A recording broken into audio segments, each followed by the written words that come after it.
take out this self-comprehensive short of an adequate income for life. That is, provided you don't fire before the policy does. Now, we're over that again. I don't quite understand about Well, certainly. this, You see, it's really very simple. You pay this small premium here once a month for 20 years, at the end of which time you're completely covered for life. Now, isn't that simple? Well, it sounds reasonable, All but... right. It's a deed. Sign right here. Well, no. The proposition sounds interesting, but I believe I'll think it over for a few days. Thanks for being over. Well, I'll call in a couple days. All right. Thanks a lot. Sure. That's funny. Thought I had him. Wonder what I did wrong. Seemed like a nice guy. I wonder what he was talking about. Do you know that every day someone loses a sale or creates a misunderstanding just because he does not speak intelligibly? Now, in the next few minutes, we're going to give you some examples of good and bad speech and show you the main faults of most speakers. We'll show you some things to do and some things not to do. The first thing that every speaker should do is to learn the 3 basic aims of public speaking. 1, you must be heard. 2, you must be understood. 3, you must be pleasing. Now remember these 3 points.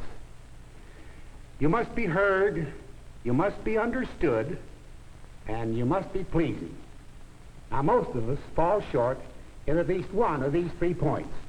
For instance, well, the fact is, we spent many nights in the jungle looking for headhunters. One night, just as the sun was going down, we heard a noise in the bushes. Something was creeping towards us. All of a sudden, it attacked us. It was an ostrich.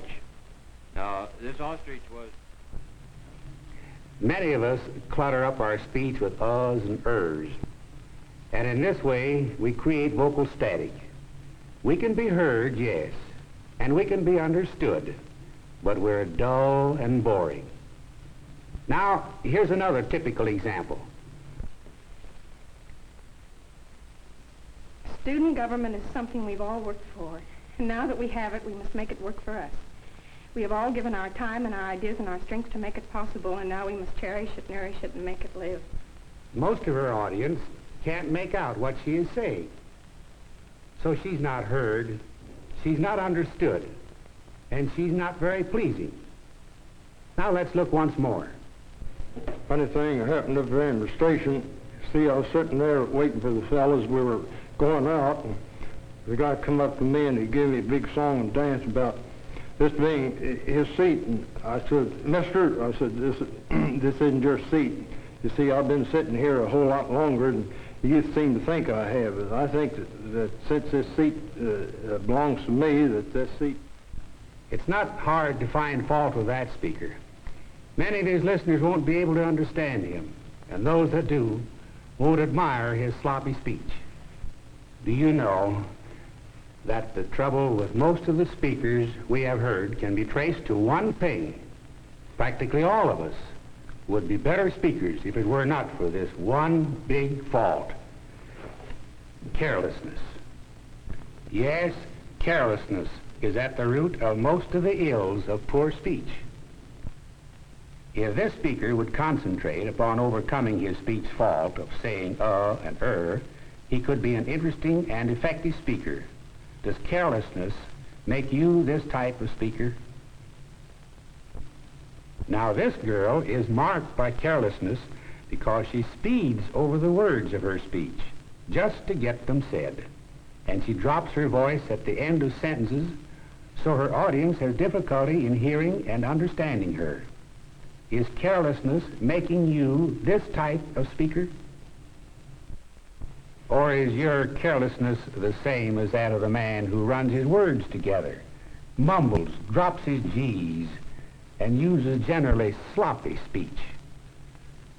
Have you found yourself yet? Do you know what your careless speech habits are?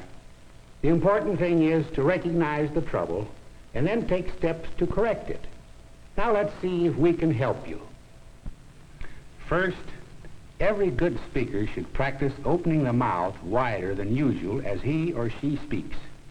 In this way, the words can flow out and the audience can hear you. Speak with life and animation, yet speak deliberately. Use plenty of lip and tongue action. This helps you to enunciate clearly, so you will be understood. Speak in low, full tones, so that what you say will be pleasing and appealing to the ear. Don't let your voice be high, shrill, and unpleasant just because you're a little excited. Keep it low and pleasing. Speak with variety. Change pace so that each sentence doesn't sound just like the other. For if you want to keep your audience interested, your manner of speaking must be pleasant and interesting. And finally, let your voice and speaking manner reflect your own personality. Let it be sincere and typical of you, rather than stilted and stagey. For instance, ladies, I'm so glad to see you all here and see you looking so well. Our subject this afternoon is flowers. Don't you just adore flowers? Honestly, do you see what I mean? Now, what she really meant to say was this. I'm awfully glad that you've come out today, ladies. Glad to see you looking so well. The subject of our discussion is flowers, one of which I'm particularly fond. I know that many of you, too, share my great enthusiasm for this subject. The idea is to be interesting. Interesting but real. Now, are there any questions? Professor Bueller, Yes? won't people think I'm peculiar if I start speaking differently than I ever have before? Now, that's a good point. But I don't think you need worry about it. You see, your speaking voice will become more adequate as you practice the rules of good speaking. And your friends won't think that you're peculiar. On the other hand, they're more likely to admire you for having improved your manner of speaking. Speak audibly, so you may be heard. Speak distinctly, so you may be understood. And speak with life and enthusiasm, so you may be pleasing. And remember that good speech will be a great asset to you always. It is the mark of a cultured person and a well-developed personality. Take pride in your voice and your speaking manner. Take pride in the way you sound. You have only one voice. Be careful how you use it.